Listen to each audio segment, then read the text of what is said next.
ಸರಿ, ನೀನು ಮುಂದೆ ಹೋಗು, ನಾನು ನಿನ್ನ ಹಿಂದೆ ಬರ್ತೀನಿ. ನಡಿ.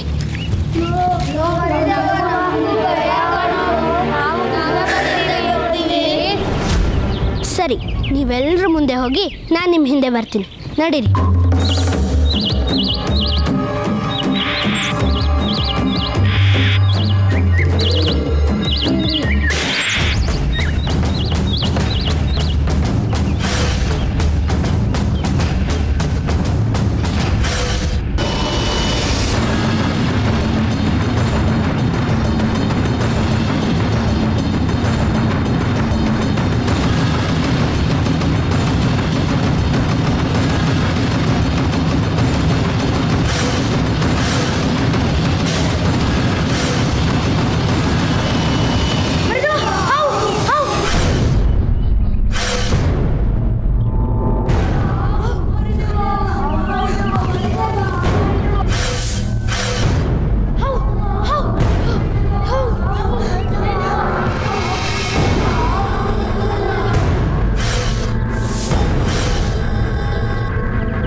ಭೀಮಾ ಏನಾಯ್ತು?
ಎದ್ದೇಳು.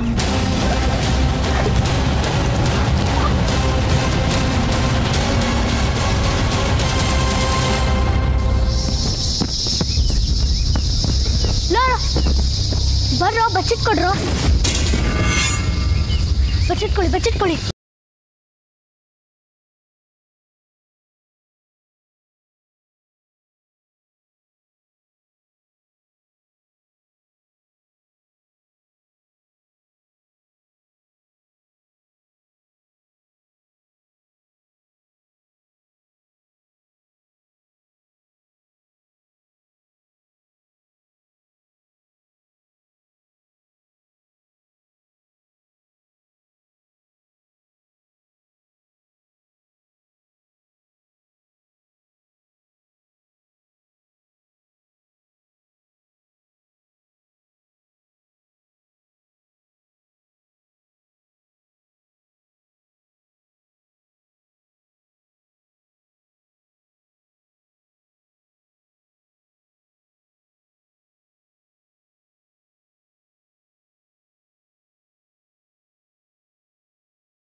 ಅಬ್ಬಾ, ತಪ್ಪಿಸ್ಕೊಂಡ್ವಿ. ಅವು ಮತ್ತೆ ಬರಲ್ಲ ಅಲ್ವಾ? ಬರುತ್ತೆ. ಹೆದರ್ಕೋಬೇಡ್ರು, ಸುಮ್ಮನೆ ಹೇಳ್ದೆ. ನಮ್ಗಳಿಗೆ ಹೇಗೆ ಮನೆ ಊರು ಅಂತ ಇರುತ್ತೋ ಹಾಗೆ ಪ್ರಾಣಿಗಳಿಗೆ ಅವುಗಳದೇ ಆದ ಗಡಿ ಇರುತ್ತೆ. ಯಾವ ಕಾರಣಕ್ಕೂ ಅದನ್ನು ದಾಟ್ಕೊಂಡು ಮುಂದೆ ಬರಲ್ಲ. ಅದ್ರ ಗಡಿ ಮುಗ್ದೋಯ್ತು ಅಂತ ಕಾಣುತ್ತೆ, ಅದಕ್ಕೆ ಹೋಗಿದೆ. ಬನ್ನಿ ಹೋಗೋಣ. ಮರಿದೇವ, ತುಂಬ ಪಾರ್ಕ್ ಆಗ್ತಿದ್ಯಾ? ನನಗೂ ಅಷ್ಟೇ. ನನಗೂ ಆಗ್ತಿದೆ. ಅರೆ, ನೀರಲ್ಲಿದೆಯೋ ಗೊತ್ತಿಲ್ವೇ?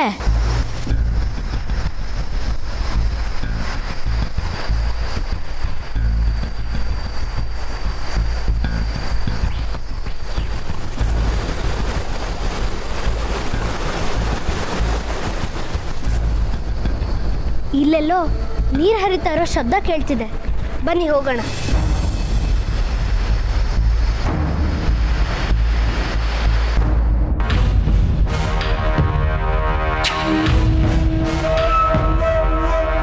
ಯಾಕೆ ಇಷ್ಟು ಗಾಬರಿ ಪಟ್ಕೊಂಡಿದ್ಯಾ? ಸುಮ್ಮನೆ ಇರಕ್ಕ. ಮಂಚಣ್ಣ, ನನ್ನ ಮಗಳು ಹೇಗಿದ್ದಾಳೆ?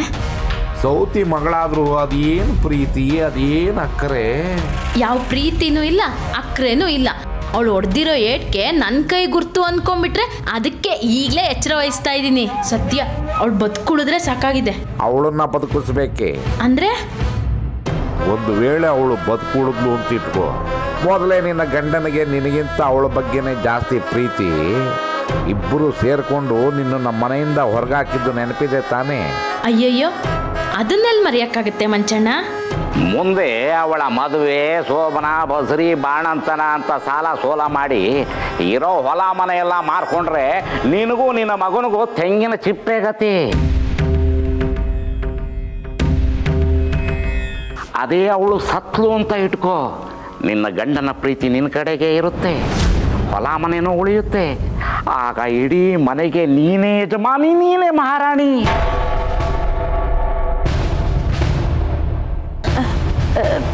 ನೀವು ಹೇಳೋದೇನೋ ಸರಿ, ಆದರೆ ಅವಳು ಸಾಯ್ಬೇಕಲ್ಲ? ಅದಕ್ಕೆ ಅಂತಾನೆ ನಾನಿಲ್ವೇ. ನೀನು ಅನ್ನು ಅವಳ ಅಂತಿಮ ಯಾತ್ರೆಗೆ ನಾನೇ ಚಟ್ಟ ಸಿದ್ಧ ಮಾಡಿಸ್ತೀನಿ.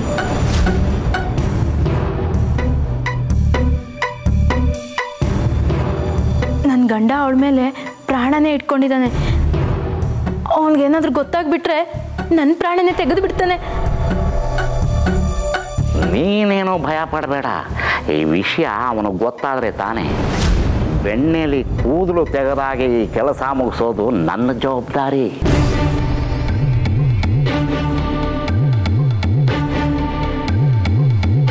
ಇದರಿಂದ ಎರಡು ಪ್ರಯೋಜನ. ನಿನ್ನ ಮನೆ ದೀಪ ಆರಿಸಿದ್ರೆ ಆ ಉತ್ತರಾದಿ ಮನೆ ಹತ್ಕೊಂಡು ಉರಿಯುತ್ತೆ.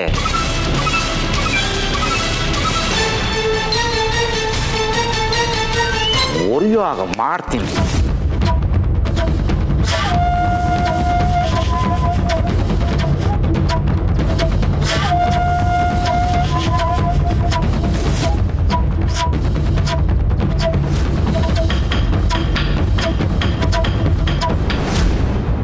ನನ್ನ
ನಂದನಿಗೆ ಈ ಶಿಕ್ಷೆ.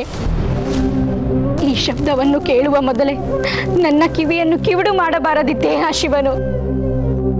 ಅಯ್ಯೋ,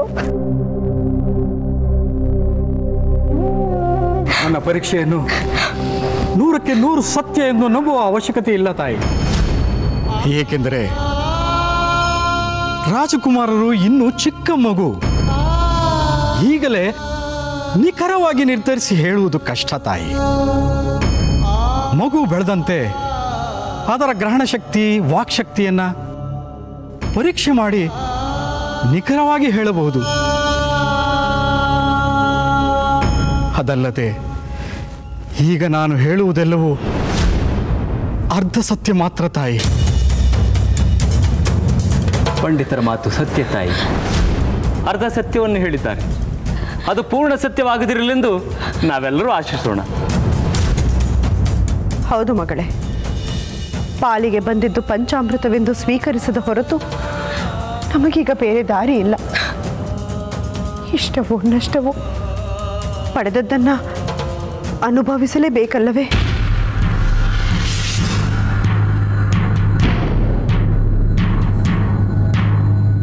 ನಿಮ್ಮಲ್ಲಿ ನನ್ನದೊಂದು ವಿನಂತಿ.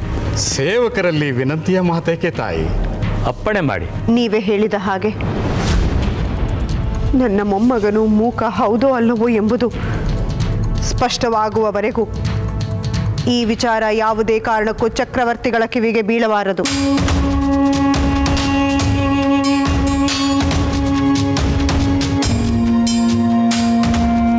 ಅದು ಹೇಗೆ ಸಾಧ್ಯ ತಾಯಿ? ನಾವು ರಾಜ ಸೇವಕರು. ಅರಮನೆಯ ರಹಸ್ಯಗಳನ್ನು ಚಕ್ರವರ್ತಿಯಿಂದ ಮುಚ್ಚಿಡುವುದು ರಾಜದ್ರೋಹ ತಾಯಿ. ವಿಷಯವನ್ನು ಅವರಿಗೂ ಮನವರಿಕೆ ಮಾಡಿಕೊಡೋಣ. ಬೇಡ ಪಂಡಿತರೆ, ನನ್ನ ಮಗನ ಮನಸ್ಥಿತಿ ನಿಮಗಿಂತಲೂ ಚೆನ್ನಾಗಿ ನನಗೆ ಗೊತ್ತು. ಇತ್ತೀಚೆಗೆ ಅರಮನೆಯಲ್ಲಿ ನಡೆದ ಕೆಲವು ಅಹಿತಕರ ಘಟನೆಗಳು ಅವನ ಮನಸ್ಸಿಗೆ ಘಾಸಿ ಮಾಡಿದೆ. ಪುತ್ರನ ಜನನದಿಂದ ಈಗಷ್ಟೇ ಅವನ ಮುಖದಲ್ಲಿ ನಗುವನ್ನು ನೋಡುತ್ತಿದ್ದೆ. ಆದರೆ ಇಂಥ ಸಂದರ್ಭದಲ್ಲಿ ಈ ಆಘಾತಕಾರಿ ವಿಚಾರವನ್ನು ಅವನಿಗೆ ತಿಳಿಸಿದರೆ ಅವನಿಗೆ ಮನಸ್ಸಿಗೆ ಘಾಸಿ ಉಂಟಾಗುವುದು ನಿಜ. ಆಮೇಲೆ ಆಗುವ ಆಘಾತವನ್ನು ಊಹಿಸಲು ಅಸಾಧ್ಯವಾದಂತಾಗುತ್ತದೆ. ನಿಮ್ಮ ಭಾವನೆ ನಮಗೆ ಅರ್ಥವಾಗುತ್ತದೆ ತಾಯಿ. ಆದರೆ ಈ ವಿಷಯವನ್ನು ಎಂದಾದರೂ ಒಂದು ದಿನ ಅವರಿಗೆ ತಿಳಿಸಲೇಬೇಕಲ್ಲವೇ? ಆಗಲೂ ಪರಿಣಾಮವನ್ನು ಎದುರಿಸಬೇಕಾಗುತ್ತದೆ ತಾಯಿ. ಬೀಸುವ ದೊಣ್ಣೆಯಿಂದ ತಪ್ಪಿಸಿಕೊಂಡರೆ 100 ವರ್ಷ ಆಯುಸ್ಸು ಎಂಬುದು ನಿಮಗೆ ತಿಳಿದಿಲ್ಲವೇ ಪಂಡಿತರೆ? ಈಗಿನ್ನೂ ಅವನು ಸಂತೋಷದ ಅಲೆಯಲ್ಲಿ ತೇಲುತ್ತಿದ್ದಾನೆ. ಇಂಥ ಸಂದರ್ಭದಲ್ಲಿ ಅವನಿಗೆ ಇಂಥ ವಿಚಾರವನ್ನು ಹೇಳಿದಾಗ ಆಗುವ ಆಘಾತಕ್ಕಿಂತ ಮುಂದೆ ಭವಿಷ್ಯದಲ್ಲಿ ಆಗುವ ಆಘಾತ ಕಮ್ಮಿ. ನನ್ನ ಮೊಮ್ಮಗನ ವಿಚಾರ ಸಂಪೂರ್ಣವಾಗಿ ತಿಳಿಯಬೇಕೆಂದರೆ ಅವನು ಮಾತನಾಡುವಷ್ಟು ವಯಸ್ಕರನಾಗಬೇಕು. ಅದಕ್ಕೆ ಕನಿಷ್ಠ 4-5 ವರ್ಷಗಳಾದರೂ ಬೇಕೇ ಬೇಕು. ಅಷ್ಟರಲ್ಲಿ ಆ ಮಗುವಿನೊಂದಿಗೆ ಆಡುತ್ತಾ ಆ ಮಗುವಿನ ಆಲಿಂಗನ ಅಪ್ಪುಗೆಗಳೊಂದಿಗೆ ಅವರಿಬ್ಬರ ನಡುವೆ ಒಂದು ಸುಂದರವಾದ ಬಾಂಧವ್ಯ ಬೆಳೆಯುತ್ತೆ, ಪ್ರೀತಿ ಬೆಳೆಯುತ್ತೆ. ಆಗ ಈ ವಿಚಾರ ನನ್ನ ಮಗನಿಗೆ ತಿಳಿದರೆ ಅವನಿಗೆ ಆಘಾತವಾಗಬಹುದು. ಆದರೆ ತನ್ನ ಮಗನನ್ನು ಅವನು ಎಂದಿಗೂ ತಿರಸ್ಕರಿಸಲಾರ, ದ್ವೇಷಿಸಲಾರ, ದೂರ ತಳ್ಳಲಾರ.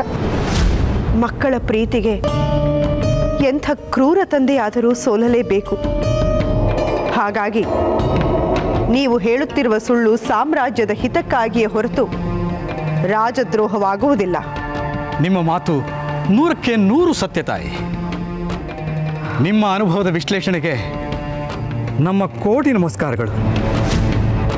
ಧನ್ಯವಾದಗಳು ವಿಪ್ರೋತ್ತಮರೇ. ಸಂಸ್ಥಾನದ ಶ್ರೇಯಸ್ಸಿಗಾಗಿ ನಿಮ್ಮ ಪ್ರಾಣವನ್ನೇ ಪಣಕ್ಕಿಟ್ಟ ಈ ನಿಮ್ಮ ಋಣವನ್ನು ನಾನು ಎಂದಿಗೂ ಮರೆಯಲಾರೆ. ನೀವಿನ್ನು ಹೋಗಿ ಬನ್ನಿ.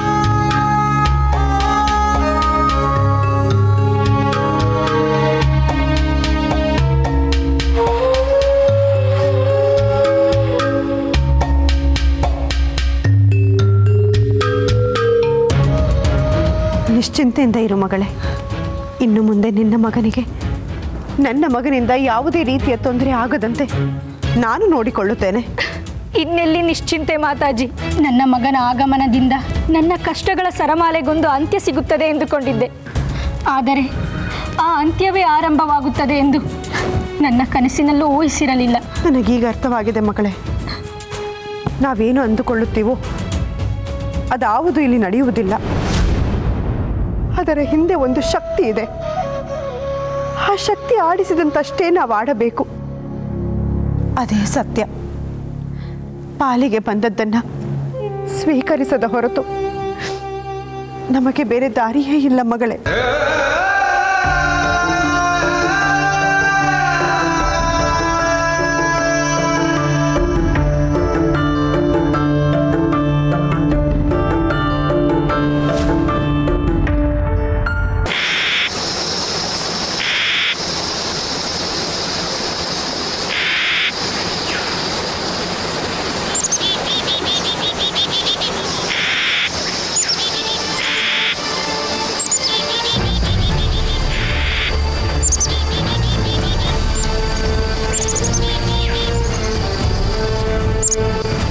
ಮರಿದೇವ ಈಜು ಹೊಡಿಯೋಣ?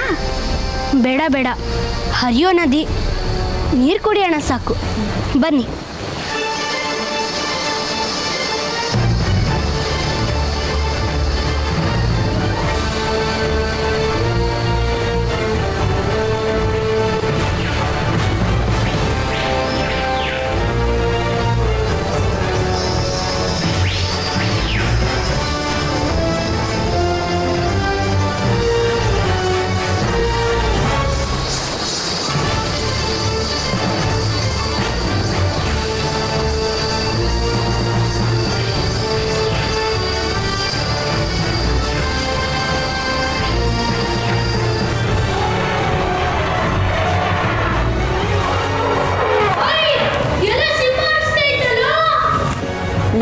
ಅದು ಸಿಂಹ ಅಲ್ಲ, ಆನೆ.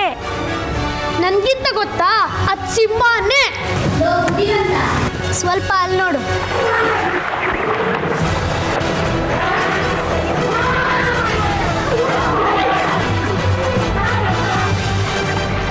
ಏನೋ ಬಸ್ಯ, ಸಿಂಹಗಳಿಗೆ ಸೊಂಡ್ರು ಬಂದ್ಬಿಟ್ಟಿದೆ.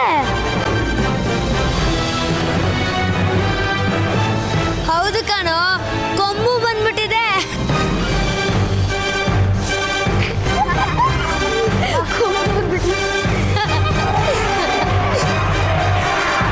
ಭೀಮಾ, ವಾಗೀಶ, ಗೊತ್ತಿರೋದನ್ನ ಹೇಳಬೇಕು, ಗೊತ್ತಿಲ್ದಿರೋದನ್ನ ಕೇಳಿ ತಿಳಿಬೇಕು. ಹಾಗೆ ಮಾಡೋದ್ರಿಂದ ಗೊತ್ತಿಲ್ಲದೆ ಇರೋ ವಿಷಯನ ತಿಳ್ಕೊಳ್ಳೋ ಅವಕಾಶನೂ ತಪ್ಪೋಗುತ್ತೆ.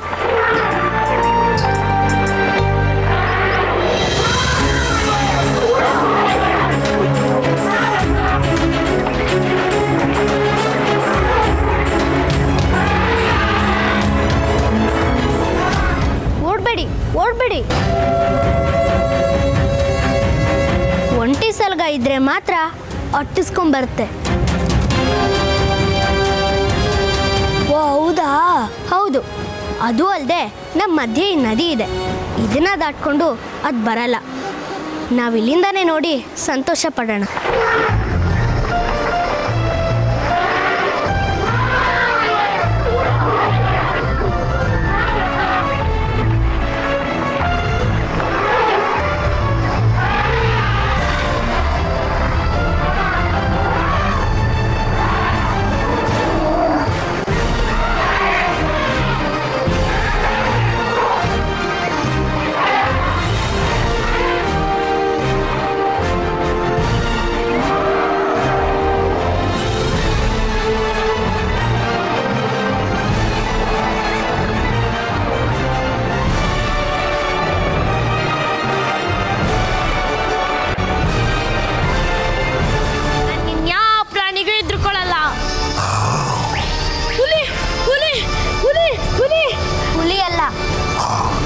ನಾನೇ ಶಬ್ದ ಮಾಡಿದ್ದು.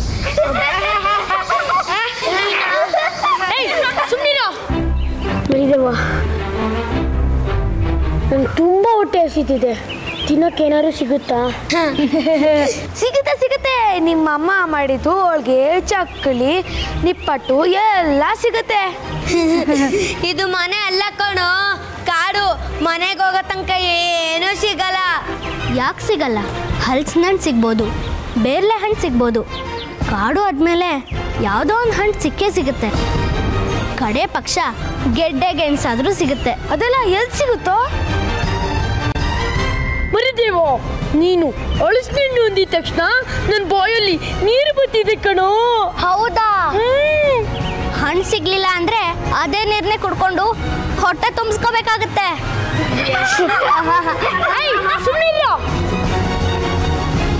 ಬಾ ಮರಿದೇವ, ಹಣ್ಣು ಉಟ್ಕೋಣ. ಅಪ್ಪಣೆ ಮಹಾಪ್ರಭು, ಬನ್ನಿ.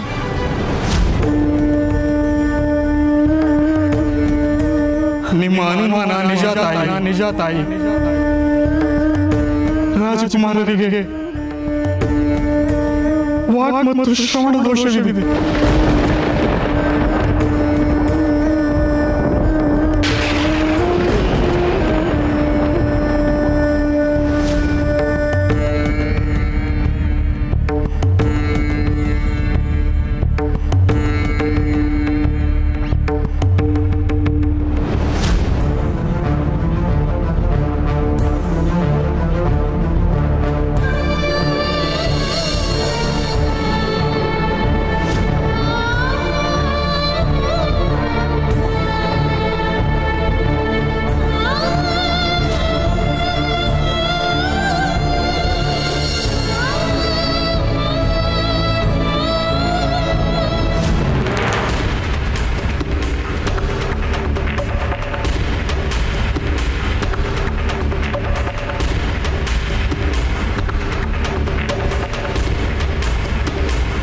ಏನು ಹೇಳುತ್ತಾನೆ ನಮ್ಮ ಕುಮಾರ?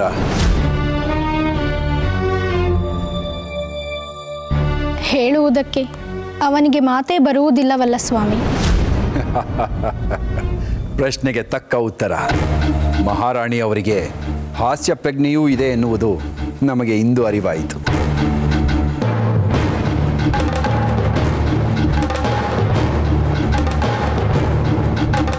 ಇಂದುಮತಿ, ಏಕೆ ಕಣ್ಣೀರು? ನಮ್ಮ ಮಾತಿನಿಂದ ನಿಮಗೆ ನೋವಾಯಿತೆ? ಇಲ್ಲ ಸ್ವಾಮಿ, ಸಂತೋಷವಾಯಿತು. ಎಷ್ಟೋ ದಿನಗಳ ನಂತರ ನಿಮ್ಮ ಮುಖದಲ್ಲಿ ನಗುವನ್ನು ಕಂಡು ಆನಂದವಾಯಿತು. ಎಂಥ ಕೋಮಲವಾದ ಮನಸ್ಸು ನಿನ್ನದು. ಸಂತೋಷವನ್ನು ಸಹಿಸುವುದಿಲ್ಲ, ದುಃಖವನ್ನು ಸಹಿಸುವುದಿಲ್ಲ. ಸಣ್ಣ ಸಣ್ಣ ವಿಷಯಕ್ಕೂ ಭಾವುಕಳಾಗಿಬಿಡುತ್ತೀಯ. ನಿಮ್ಮ ಆನಂದ ಸಣ್ಣ ವಿಷಯವೇ ಇರಬಹುದು ಪ್ರಭು, ಆದರೆ ಅದನ್ನು ಎಷ್ಟು ದಿನ ಹೀಗೆ ಉಳಿಸಿಕೊಳ್ಳುತ್ತೇನೆ ಎಂಬುದು ನನಗೆ ದೊಡ್ಡ ವಿಷಯವೇ. ಜೀವನದುದ್ದಕ್ಕೂ ನಮ್ಮ ರೋಷ ಆವೇಶಗಳನ್ನೇ ನೋಡಿ ನಿನ್ನ ಕೋಮಲವಾದ ಮನಸ್ಸು ಕನಲಿ ಹೋಗಿದೆ ದೇವಿ. ನಾವು ಸಿಂಹವೇ, ಆದರೂ ಸಿಂಹಕ್ಕೂ ಹೃದಯವಿರುತ್ತದೆ. ಆ ಹೃದಯದಲ್ಲೂ ಪ್ರೀತಿ ಪ್ರೇಮವಿರುತ್ತದೆ ಎನ್ನುವುದು ಮರೆಯಬೇಡ ದೇವಿ. ಬೇಟೆ ಬೇಟೆಯ ವಿಷಯದಲ್ಲಷ್ಟೇ ಸಿಂಹದ ರೋಷ ಆವೇಶ. ಸಂಸಾರದ ವಿಷಯದಲ್ಲಿ ನಾವು ಭಾವುಕರೇ. ನೋಡಿದೆಯಾ, ನಿನ್ನ ಬಾಹುಬಂಧನದಲ್ಲಿ ನಮ್ಮ ಮಗನನ್ನೇ ಮರೆತು ಬಿಟ್ಟೆವು.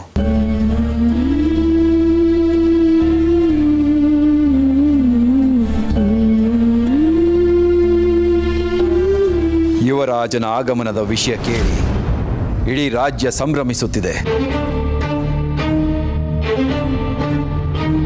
ಎಲ್ಲ ಕಡೆ ಕೊಂಬು ಕಹಳೆ ಮಂಗಳ ವಾದ್ಯಗಳು ಒಳಗುತ್ತಿವೆ.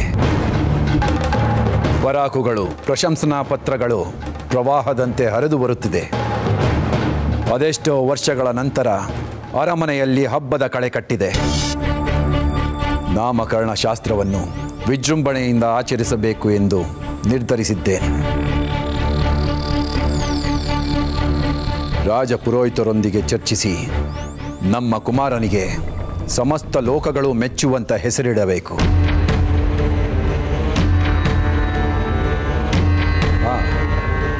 ನಿಮ್ಮ ಮನಸ್ಸಿನಲ್ಲಿ ಯಾವುದಾದರೂ ಹೆಸರಿದ್ದರೆ ನಮ್ಮೊಡನೆ ಹಂಚಿಕೊಳ್ಳಬಹುದು. ಏಕೆಂದರೆ ನಮ್ಮ ಇಚ್ಛೆಯಂತೆ ಪುತ್ರರತ್ನವನ್ನೇ ಹಡೆದವಳು ನೀನು.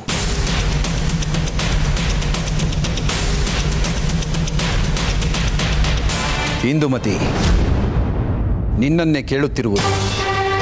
ಪುತ್ರನಿಗೆ ಯಾವ ಹೆಸರಿಡಬೇಕು ಎನ್ನುವುದು ನಿನ್ನ ಬಯಕೆ. ನನಗೆ ಅಂತಹ ಯಾವುದೇ ಬಯಕೆಯೂ ಇಲ್ಲ ಪ್ರಭು. ತಮ್ಮ ಇಚ್ಛೆಯೇ ನನ್ನ ಸಂತೋಷ. ಅಲ್ಪತೃಪ್ತೆ ನೀನು. ಇಂತಹ ಸಂಭ್ರಮದ ಸಮಯದಲ್ಲಿಯೂ ನಿರ್ಲಿಪ್ತಳು. ನಿನ್ನನ್ನು ಕೇಳಿ ಏನು ಪ್ರಯೋಜನವಿಲ್ಲ. ನಮ್ಮ ಮಗನಿಗೆ ನಾವೇ ಒಂದು ಸೂಕ್ತವಾದ ಹೆಸರನ್ನು ಕೊಡುತ್ತೇವೆ. ಎಲ್ಲಿ ಮಗುವನ್ನು ಹೀಗೆ ಕೊಡು.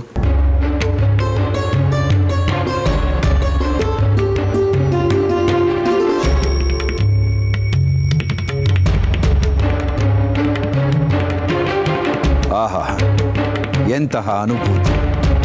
ಸದಾ ಕತ್ತಿಗಳನ್ನೇ ಹಿಡಿದ ಈ ಕರಗಳಿಗೆ ಕರುಳಿನ ಬಳ್ಳಿಯ ಸ್ಪರ್ಶ ರೋಮಾಂಚನವೆನಿಸುತ್ತಿದೆ.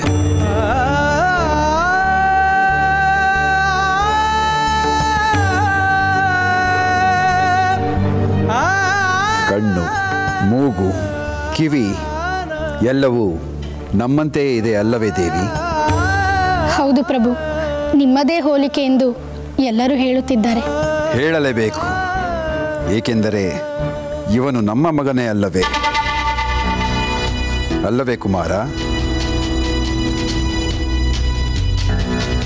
ಕಂದ, ಕುಮಾರ, ಇಲ್ಲಿ ನೋಡು.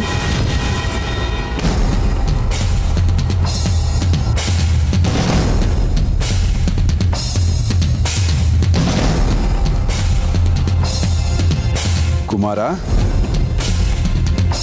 ಇಂದುಮತಿ, ಪ್ರಭು, ಮಗುವಿಗೆ ಏನಾದರೂ ದೋಷವಿದೆಯೇ? ದೋಷವೇ? ಏಕೆ ಪ್ರಭು, ಏನಾಯಿತು? ಏನೂ ಇಲ್ಲ, ನನ್ನ ಮಾತಿಗೆ ಸ್ಪಂದಿಸುತ್ತಿಲ್ಲ, ಅದಕ್ಕೆ ಕೇಳಿದೆ. ಇನ್ನು ಹಸುಗೂಸಲ್ಲವೇ ಪ್ರಭು?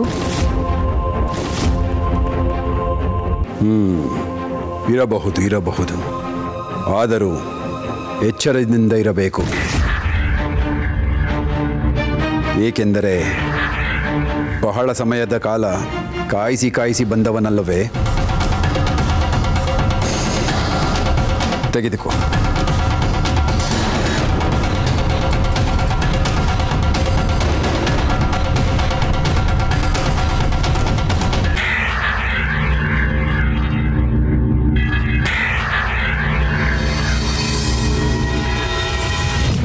ಎಂತಹ ಇಕ್ಕಟ್ಟಿನಲ್ಲಿ ಸಿಲುಕಿಸಿದೆ ಮಗನೇ. ನಿನ್ನ ಮೇಲೆ ಇಷ್ಟೊಂದು ಭರವಸೆ ಇಟ್ಟುಕೊಂಡು ಗರ್ವ ಪಡುತ್ತಿರುವ ಗಂಡನಿಗೆ ನಾಳೆ ಸತ್ಯ ಗೊತ್ತಾದರೆ ನಾನೇನೆಂದು ಉತ್ತರಿಸಲಿ ಮಗನೇ? ನಮ್ಮನ್ನು ಜೀವಂತವಾಗಿರಲು ಬಿಡುತ್ತಾರೆಯೇ? ಅಯ್ಯೋ ಶಿವನೇ, ನನಗಿಂತ ಅಗ್ನಿ ಪರೀಕ್ಷೆ ಏಕೆ ನೀಡಿದೆ? ನಾನೇನು ಮಾಡಲಿ?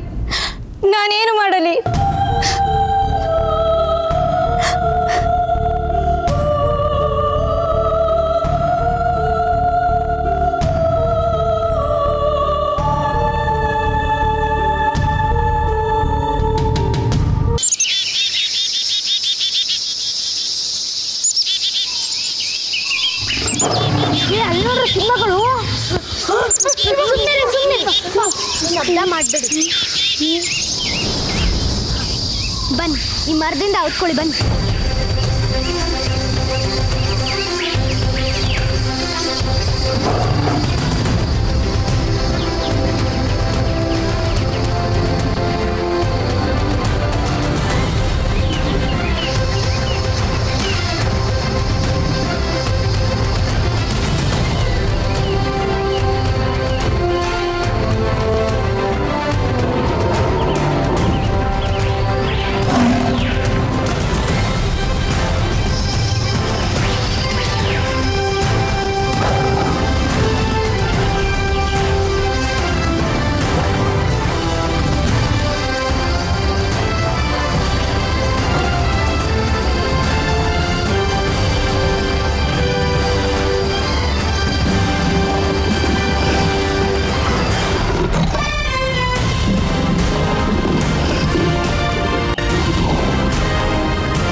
ಕಲ್ಯಾಣ್ ದೇವರು ಶರಣಪ್ಪನವರು ಏನ್ ನೀವಿಲ್ಲ? ಏನ್ ಬಿದ್ರೆಯ ನಮ್ಮ ಮಕ್ಕಳು ಇಲ್ಲೇ ನದಿ ಹತ್ರ ಆಡ್ತಾ ಇದ್ದಾರೆ ಅಂತ ನೀನೇ ಕರ್ಕೊಂಡು ಬಂದೆಲ್ಲ.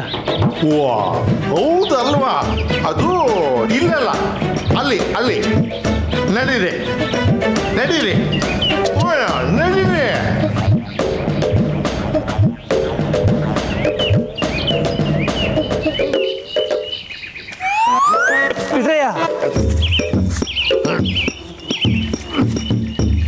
ಇದೇನ್ ಬಿದ್ರಯ್ಯ ಮಸಣ ಕರ್ಕೊಂಡು ಬಂದಿದೀಯಾ?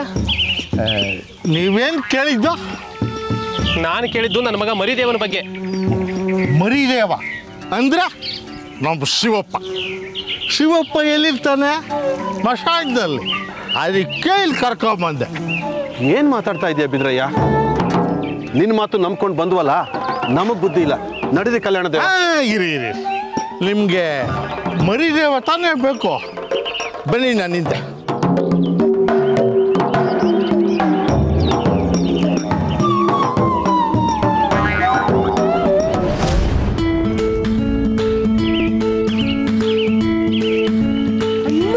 ಹಣ್ಣು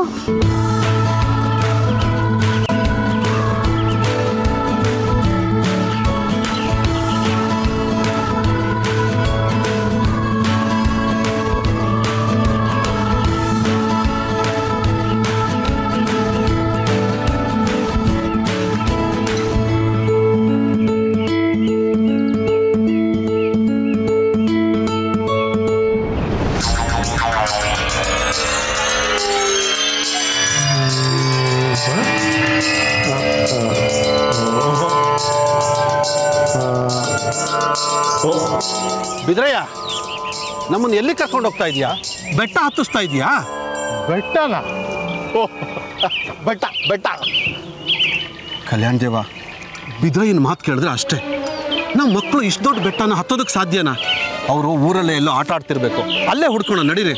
ಯಾರು ಹುಡುಕ್ತಾ ಇದ್ದೀರಾ? ಬಿದ್ರಯ್ಯ ಶರಣಪ್ಪ ಬಿಡಿ. ಅಲ್ಲ, ನೀವು ಯಾರು? ಕಲ್ಯಾಣ್ ದೇವ ಬನ್ನಿ.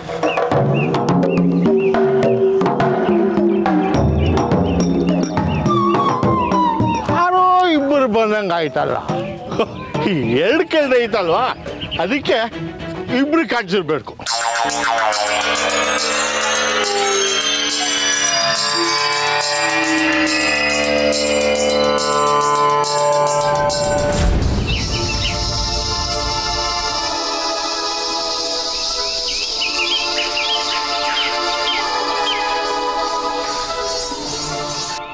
ಈ ಹಣ್ಣು ಹೊರಕ್ಕೆ ಎಷ್ಟು ಭಾರ ಇದೆ. ಇನ್ನು ತಿನ್ನೋದು ಹೆಂಗೋ ಮರಿದೇವಾ?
ಅಪ್ಪ ತುಂಬಾ ಸಾಕ್ಬಿಟ್ಟಿತ್ತು.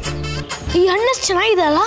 ಎಲ್ಲ ಒಂದೇ ಸಲ ತಿನ್ಬಿಡ್ಬೇಡ್ರು, ಆಮೇಲೆ ಮುಂದೆ ಸಿಗದೆ ಇದ್ರೆ ಮರಿದೇವಾ, ನೀನಾಗ್ಲೇ ಹಳಸಿನಣ್ಣು ಅಂದಿದ ತಕ್ಷಣ ನನ್ನ ಬಾಯಲ್ಲಿ ನೀರು ಬತ್ತಿತ್ತು. ಆದರೆ ಈಗ ಅದಕ್ಕೆ ನೀರು ತುಂಬಿರೋ ಹಣ್ಣನ್ನೇ ತಿನ್ನಿಸ್ತಾ ಇದ್ದೀನಿ. ತಿನ್ನಪ್ಪ. ಆಯ್ತು.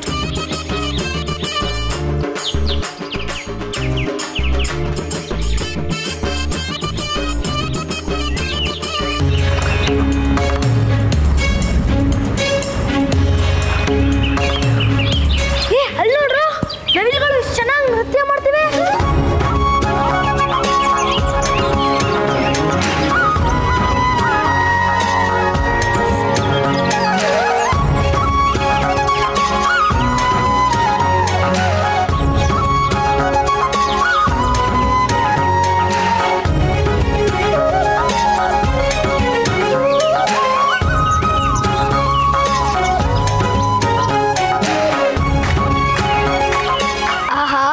ನವಿಲ್ಗರಿಗಳನ್ನ ಕಿತ್ಕೊ ಬರ್ಬೇಕು ಅನ್ನಿಸ್ತಿದೆ. ನವಿಲ್ಗರಿಗಳನ್ನ ಬಟ್ಟೆ ಒಳಗಡೆ ಇಟ್ಟರೆ ಮರಿ ಹಾಕುತ್ತಂತೆ. ಅವೆಲ್ಲ ಸುಳ್ಳು ಬಸ್ಯ. ನವಿಲ್ಗರಿ ಅದ್ರ ಮೈ ಮೇಲಿರುವಾಗ ಮಾತ್ರ ಅದಕ್ಕೆ ಜೀವ. ಮೈಯಿಂದ ಕಳಿಸ್ಕೊಂಡು ಬಿದ್ಮೇಲೆ ಅದು ಸತ್ತ ಹಾಗೆ. ಜೀವ ಇಲ್ದಿರೋ ಯಾವ ವಸ್ತುನೂ ಬೆಳೆಯೋದಿಲ್ಲ. ನಮ್ಮಮ್ಮ ಹೇಳಿದ್ಮೇಲೆ ಮುಗೀತು. ನವಿಲ್ಗರಿ ಮರಿ ಹಾಕುತ್ತೆ ಅಂದ್ರೆ ಹಾಕುತ್ತೆ ಅಷ್ಟೇ. ಆಯ್ತಪ್ಪ, ನೀನು ನವಿಲ್ಗರಿ ತಗೊಂಡೋಗ್ಬಿಟ್ಟು ನಿಮ್ಮನೇಲಿ ಇಟ್ಕೋ. ಅದು ಮರಿ ಹಾಕತ್ತೆ, ಅದನ್ನೇ ನೋಡ್ಕೊಂಡು ಮನೇಲೇ ಕೂತಿರು.